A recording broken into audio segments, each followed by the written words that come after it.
Now we'll learn how to wear a helmet and harness for climbing. We'll start with our helmet. You get so many different types of helmet nowadays. This is a Black Diamond half dome, has been there for quite some time now. It comes with a chin strap and a rotator at the back. You can widen the shape of this based on the size of your head or reduce. This is the front of the helmet. They always want people to see their branding, so that's one way to remember. And the rotator will be always at the back. So you want to unclip the chin strap, open up this helmet, wear it, and start with making sure that it fits snug on your head. And then you want to go to the chin strap with some space in between so that it does not choke on you. You want to make sure that there's about 2 to 3 finger distance between your eyebrows and the helmet. After that, we'll move on to harness. There are a variety of harnesses. This one is an auto lock buckle system. There are the other ones which are called ONC buckle. So please check before you wear it. This is a sit harness which comes with 3 loops, 1 for your waist, 2 for your thighs, and some gear loop. This is the back of the harness, and this is the front of the harness, in which you have a belay loop and 2 tie-in points.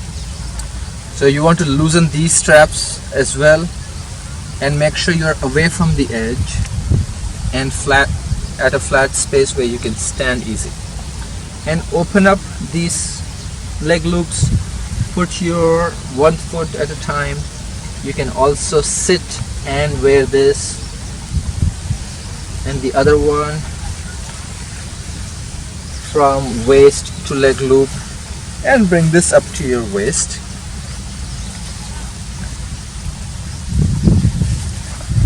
When you are tightening this, you want to start with the waist loop. Before you tighten the waist loop, make sure that the harness is sitting above the iliac crest or this hip bone. You simply just have to pull this back here,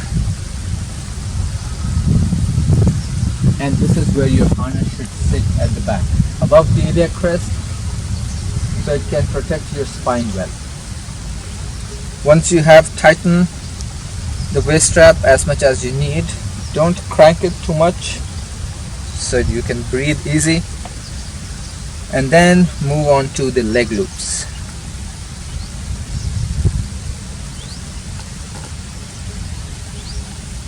Extra belts, you can tuck them in,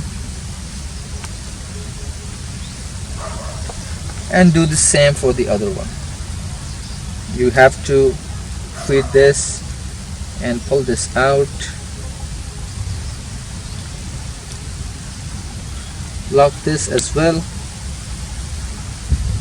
How to check if your harness is correctly done? Your belt loop sits right around your navel above the iliac crest. You can insert your hand in with the flat, make a fist, and if you twist it, it does not come out that easily. If you are holding this with your hand, it's very obvious that it needs to get tight. The other type of harness has a buckle like this, and you take the webbing of your harness, pass it through, pull all the way, and pass it completely into the buckle. Once you have this, this is not completely done. You have to double back this by taking this same end and inserting here, pull out this loose end, and then lock. Once we have our harness and helmet on, it's time to know about carabiners. There are a variety of carabiners available nowadays in the world. We're just going to use these two to show you different gates, but it comes in different sizes, as you can see, different colors and different tags. This one is a good one because it tells you that the red sign tells you danger. So let's just put this aside for now. So this is called a screw gate carabiner. They come in two varieties. There is a plain gate which does not have the capability of locking the gate. So like this, once you put pressure from outside, it can open. These are not to be used close to a human body. And for a safer practice, it's good to just use these. With this carabiner, there are different parts of this. There is a major axis, minor axis. This is the spine of carabiner. This is the gate which opens inside whenever you put pressure from outside. And this is how you can lock this carabiner. This carabiner comes with a braking strength which is mentioned on the spine. It says 24 kilonewton if you put weight like this. So always use the carabiner when it's locked and the way it provides you the maximum braking strength. Make sure you're loading this carabiner on twin load mode and not more. Another type of lock that you will see is called an auto lock. In this one, we just have to twist the lock, open the gate, pass the rope or descender or whatever equipment we are using, and if we leave this, it will get auto locked. These are very good for when you're working with beginners, for anchoring systems, so that once it's done, you don't have to worry much about that. Now we will move on to belay device. Here we are using a simple belay device called an ATC, a Black Diamond ATC, air traffic controller. Some people call this a tuber or a basket as well. This helps us maximize the friction when we are belaying or rappelling down.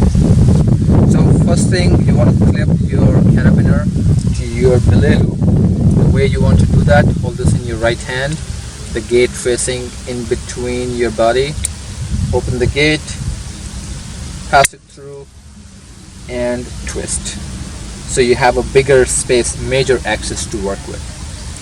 And then you want to pass the handle of the bucket into the ATC. How to pass the rope into this? We'll take the rope, create a bite and pass it through the ATC.